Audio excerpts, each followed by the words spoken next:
Puede que ahora mismo estés viviendo una vida que en el fondo no has elegido.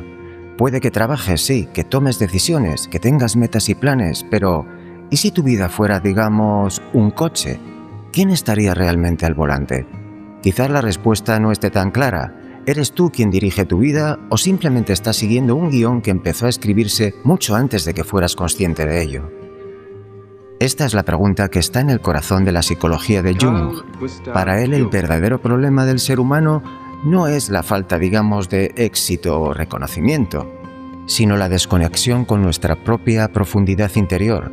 Carl Jung observaba que muchas personas pasaban años construyendo una identidad de cara a la galería, pero sin apenas haberse detenido a mirar hacia adentro.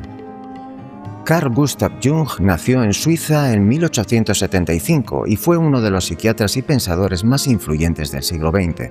En sus primeros años trabajó junto a Sigmund Freud, pero con el paso del tiempo desarrolló su propio enfoque, al que llamó psicología analítica. A lo largo de su vida estudió no solo la mente individual, sino también los símbolos, los mitos, las religiones y los sueños de distintas culturas. De ahí surgieron conceptos tan conocidos como el inconsciente colectivo, la sombra, la personalidad o el proceso de individuación. Según él, la mente humana es mucho más compleja de lo que imaginamos. No se reduce a lo que pensamos en este momento ni a los recuerdos que nos ofrece la memoria. La parte consciente, aquello que llamamos yo, es solo una pequeña fracción del total. En el centro de esa conciencia está el ego, que nos da la sensación de continuidad, de identidad personal.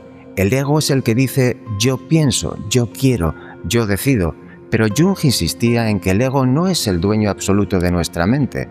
Debajo de la consciencia se encuentra el inconsciente personal. Allí se almacenan experiencias olvidadas, emociones que no supimos gestionar, deseos reprimidos y recuerdos que, por alguna razón, quedaron apartados en el olvido, pero que sin saberlo permanecen activos, influyendo en nuestra manera de reaccionar ante el mundo. Muchas veces creemos que actuamos libremente, pero nuestras decisiones están condicionadas por contenidos inconscientes que no hemos ni siquiera examinado.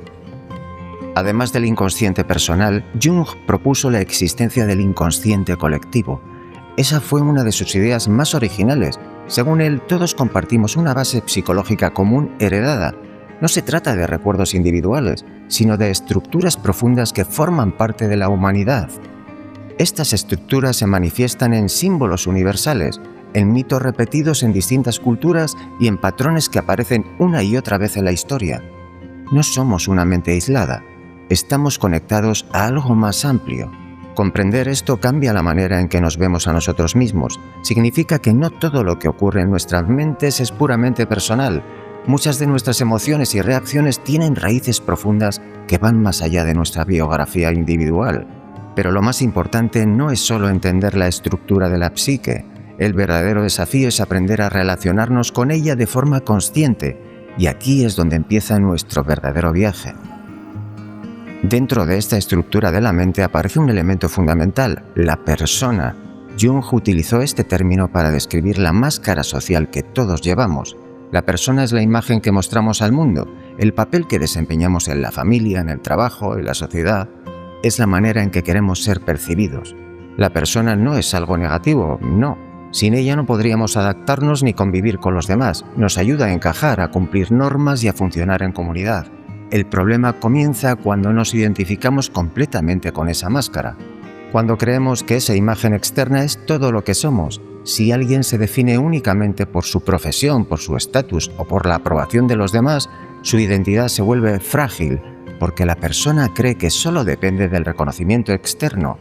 Y cuando ese reconocimiento falla, aparece el vacío. Muchas crisis personales, según Jung, surgen precisamente de esta identificación excesiva con la máscara social. Ahora bien, frente a la persona encontramos otro componente esencial de la psique, la sombra.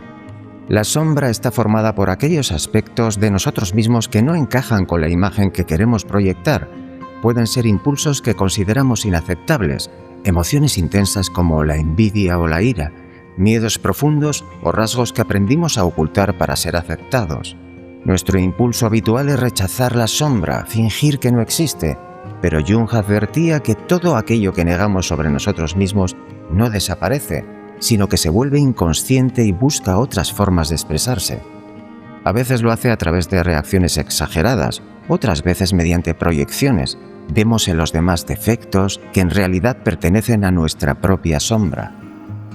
Por ejemplo, aquello que más nos irrita de otra persona puede estar señalando algo que no hemos aceptado de nosotros mismos. Este mecanismo quizás nos permita evitar nuestra propia responsabilidad, pero nos mantiene alejados del autoconocimiento. Para Jung, el crecimiento personal empieza cuando dejamos de huir de nuestra sombra. No se trata de justificar cualquier impulso ni de actuar sin límites. Se trata de reconocer que somos más complejos de lo que nuestra máscara muestra. Significa aceptar que dentro de nosotros conviven muchas contradicciones. Este reconocimiento puede resultar incómodo, implica desmontar la idea que tenemos de nosotros mismos, pero también es profundamente liberador, porque cuando aceptamos nuestras partes ocultas, dejan de dominarnos desde la oscuridad. Y aquí es donde aparece el concepto central de toda la teoría de Jung, la individuación. La individuación es el proceso mediante el cual una persona se convierte en quien es realmente, no en quien sus padres esperaban que fuera, ni en quien la sociedad consideraría exitoso, sino en una versión más completa y auténtica de sí misma. Para Jung, este proceso es el objetivo natural del desarrollo psicológico. Individuarse no significa aislarse del mundo ni romper con todo. Significa integrar las distintas partes de la psique, el ego, la persona, la sombra y los contenidos del inconsciente. Es un proceso de equilibrio. El ego deja de creerse el centro absoluto y empieza a reconocer que forma parte de algo más amplio. En el corazón de este proceso está lo que Jung llamó el sí mismo. El sí mismo representa la totalidad de la psique, la unión entre lo consciente y lo inconsciente. No es simplemente el ego ampliado, sino una instancia más profunda que orienta el desarrollo de la personalidad hacia la integración. Cuando una persona vive desconectada de su interior, suele experimentar una sensación de vacío o de falta de sentido. Puede tener éxito externo, sí, pero internamente siente que algo no encaja. Jung observó que muchas crisis en la edad adulta no son simples fracasos, sino llamadas de atención de la psique. Son señales de que el ego ha ignorado durante demasiado tiempo otras partes esenciales. El proceso de individuación suele comenzar precisamente en momentos de crisis, cuando la máscara ya no sostiene la identidad y la sombra empieza a hacerse notar. En lugar de ver estos momentos como fracasos, Jung proponía entenderlos como oportunidades de crecimiento. Son momentos en los que la vida nos obliga a mirar hacia adentro. Pero claro, este camino no es tan rápido ni tan sencillo. Requiere introspección, honestidad y paciencia. Implica observar nuestros sueños, nuestras emociones y nuestras reacciones con una actitud abierta. Jung daba mucha importancia a los símbolos y a los sueños porque consideraba que eran una vía de comunicación entre el inconsciente y la conciencia. A medida que la persona avanza en este proceso, empieza a tomar decisiones más alienadas con su interior. Deja de actuar únicamente por aprobación externa y comienza a escuchar sus propias necesidades profundas. No se trata de vivir sin límites, sino de actuar con mayor conciencia. La individuación no elimina los conflictos internos, pero cambia nuestra relación con ellos. En lugar de negar una parte para favorecer otra, aprendemos a sostener la tensión entre opuestos. Aceptamos que somos luz y sombra al mismo tiempo. Y cuando esta integración comienza a producirse, la sensación de identidad se vuelve más sólida. El individuo ya no depende tanto de la opinión externa. Surge una estabilidad interior que no necesita demostrar constantemente su valor. Y aquí es donde podemos entender la verdadera propuesta de Jung. No se trata de alcanzar la perfección, sino de alcanzar la totalidad. La propuesta de Jung es profundamente sencilla y a la vez exigente. No puedes convertirte en quien eres si solo vives en la superficie de ti mismo. Mientras te identifiques únicamente con tu papel social o mientras sigas ignorando lo que te incomoda, una parte esencial de ti seguirá quedando fuera. Convertirse en uno mismo no es un acto puntual, es un proceso continuo. Es atreverse a cuestionar por qué deseas lo que deseas. Es preguntarte si tus metas nacen con una convicción profunda o de la necesidad de encajar. Es reconocer que dentro de ti existen fuerzas que no siempre comprendes, pero que merecen ser aceptadas. Cuando empiezas a integrar tu sombra, dejas de proyectarla constantemente en los demás. Cuando reconoces tu máscara, dejas de depender tanto de la aprobación externa. Y cuando aceptas que tu ego no es el centro absoluto de tu psique, comienzas a vivir con mayor humildad y con mayor equilibrio. La individuación no te convierte en alguien perfecto, no elimina el conflicto ni el dolor. Lo que hace es darte una base más sólida desde la que enfrentarlos. te permite actuar con mayor coherencia entre lo que piensas, lo que sientes y lo que haces. Y esa coherencia es una de las formas más profundas de libertad. Este hombre sostenía que la mayoría de las personas pasan gran parte de su vida adaptándose al exterior, pero llega un momento en el que aparecen preguntas desde un lugar muy profundo de nuestra alma. Quizás la vida no consista solamente en sobrevivir o cumplir expectativas. Quizás se trate de encontrar su verdadero sentido, y el sentido no se encuentra ahí fuera, no, habita desde siempre en nuestro interior. Quizás nuestro verdadero reto no sea cambiar de vida de un día para otro, sino de empezar a mirarnos con más honestidad, observar nuestras reacciones, nuestros miedos y nuestras aspiraciones. Preguntarnos qué partes de nosotros mismos hemos olvidado en la sombra para ser aceptados y poco a poco empezar a recuperarlas.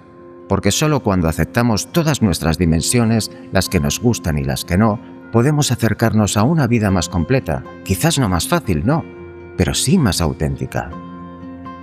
Y si este vídeo te ha aportado algo, si te ha hecho pensar o te ha ayudado a comprenderte un poco mejor, te agradecería de corazón que lo apoyes con un me gusta.